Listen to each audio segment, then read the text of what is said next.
get me oxygen to be able to get down to Camp 4. I knew that my body is not able to do it on its own. Today, you can buy a ticket to the death zone, quite literally. For $100,000, Sherpas will tow you to the top of the world with an unlimited oxygen supply. All you have to do is move your feet and take selfies for social media. And just like that, you're a famous mountaineer. But in October of 2023, 2 American women paid the full price for something they understood too late. Mountains are not for sale. Anna Gutu's story is a phenomenon of our time. As recently as 2021, she was living in Paris, studying pastry arts, posting photos of desserts and parties. Born in Ukraine, she later moved to the United States, obtained American citizenship, and eventually relocated to Europe. Her social media showed the polished life of a young woman who loved and could afford travel, fitness, and living beautifully in the moment. Everything changed after one evening and one Netflix documentary, 14 Peaks, Nothing is Impossible. The film tells the story of Nepali climber Nims Purja, who accomplished what seemed physically impossible, summiting all 14 8,000-meter peaks in less than 7 months. For most climbers, that goal takes years, sometimes decades. For most viewers, it was simply an inspiring film. For Anna, it was a blueprint. Inspired by Purja's phrases, "Nothing is impossible," and "Don't be afraid to dream big," she created her own mantra, repeating it often online. Anyone can do it. 10 months later, she stood atop her first 8,000er, Manaslu. 20 years ago, attempting such a climb without years of high-altitude experience would have been considered madness. But Anna found a shortcut. It was called a new era of commercial mountaineering. If you have money, you can buy experience. She signed with Elite Exped, founded by the very hero of the documentary, Nims Purja. In the mountaineering world, it's luxury, the Rolls-Royce of expedition companies. All they required from Anna was excellent physical fitness and a great deal of money. Under their guidance, she underwent crash training. Endless hours on a Stairmaster with a weighted pack, strength training, accelerated ice climbing courses, practice climbs on smaller mountains. At home, she slept in a $4,000 hypoxic tent that simulated high altitude by reducing oxygen levels. This doesn't make someone a professional mountaineer, but it creates the illusion of control and the ability to survive on the slope. For just under $100,000, Anna, who had been baking pastries in Paris a year earlier, summited Manaslu. She received full service, elite Sherpas surrounding her, unlimited oxygen, medical support, helicopter transport. Most importantly, she didn't have to make decisions. The leader says, "Go, you go. Stop, you stop. Turn around, you turn around." It was still physically brutal. And there was one thing no amount of money could buy: genetic resistance to altitude sickness.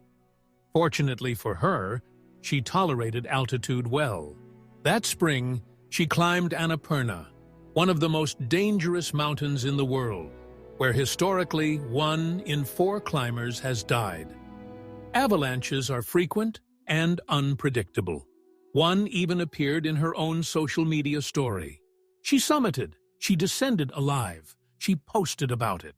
After Annapurna, she was unstoppable.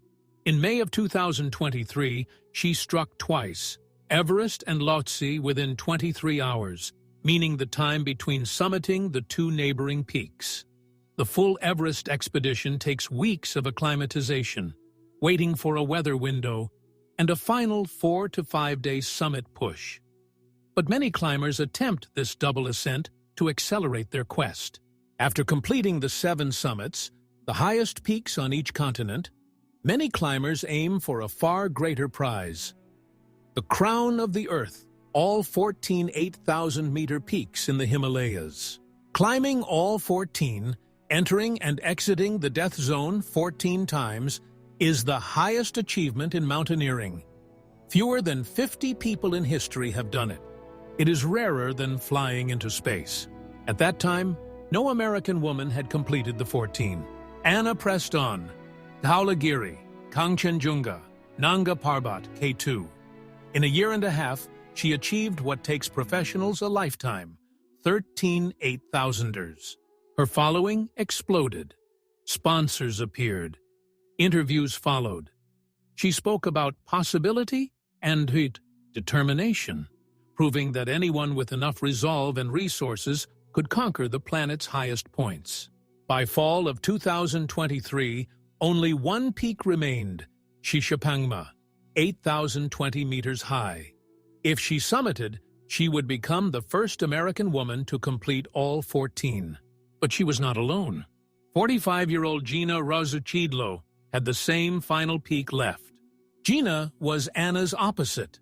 Raised in a working-class Polish immigrant family, she dreamed of mountains but had to fund her ambitions herself, working as an esthetician and makeup artist in New York.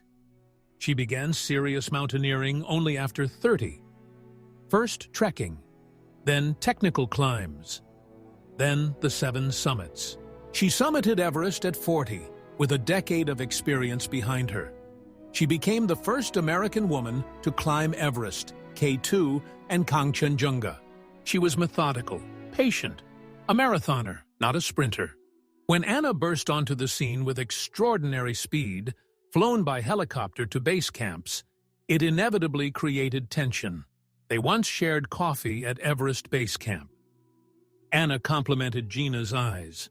But by summer of 2023, Gina accelerated. She completed 5 crown peaks in a single season, enormous physical, psychological, and financial strain. Privately, she expressed frustration. "I don't understand why people just jump into mountaineering and rush these mountains. I've spent years to get here." By autumn, both women had 12 peaks. 2 remained, Cho Oyu and Shisha Pangma, both in Tibet.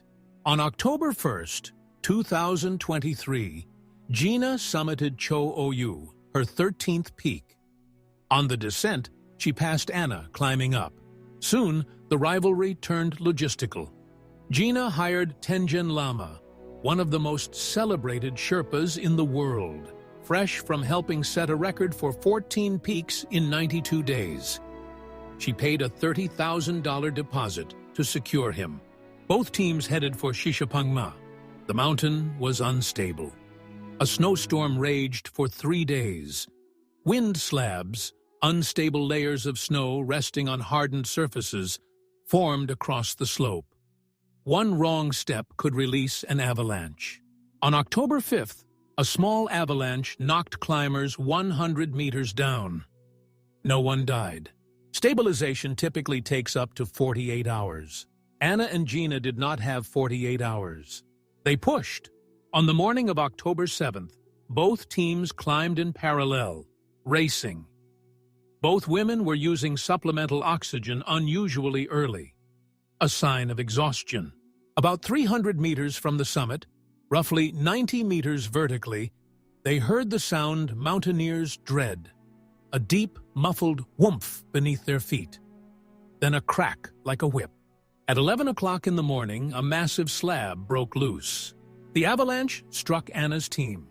Anna Gutu and her guide, Mingmar Sherpa, were killed instantly. Gina and Tenjin were slightly above and outside the main path. From below, climbers heard over the radio, "Avalanche, casualty." Many turned back. Gina did not. Ahead of her lay 15 years of effort, hundreds of thousands of dollars invested, 13 summits completed, and just 300 meters remaining. In commercial mountaineering, the paying client is effectively the boss. A Sherpa can advise, but cannot command. Tenjin had urged cooperation earlier, suggesting the women share the title. They refused. About 2 hours after the first avalanche, the slope beneath Gina and Tenjin collapsed. A second avalanche buried them both. 2 American women, 2 rivals, 2 hours apart. The summit remained unconquered. 2 extraordinary Sherpas also died that day. The mountain stood closed for a year. In the fall of 2024, Tracy Metcalf, Gina's close friend and an expedition doctor, summited Shisha Pangma and became the first American woman to complete all 14 peaks. On the day of the tragedy, she had been at 7,600 meters when she saw the avalanche and turned back. "The death zone is not a place for rivalry," she later said. This story highlights 2 core problems in modern mountaineering. First, people pay enormous sums and believe they are purchasing safety and success like a product. Yet Sherpas, whose strength and experience make these expeditions possible, often have no final say.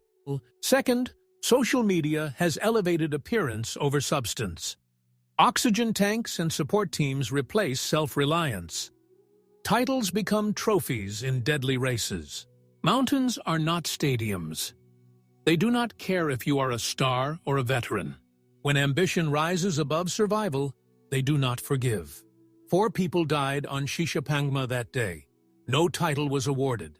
And perhaps that was nature's most honest answer.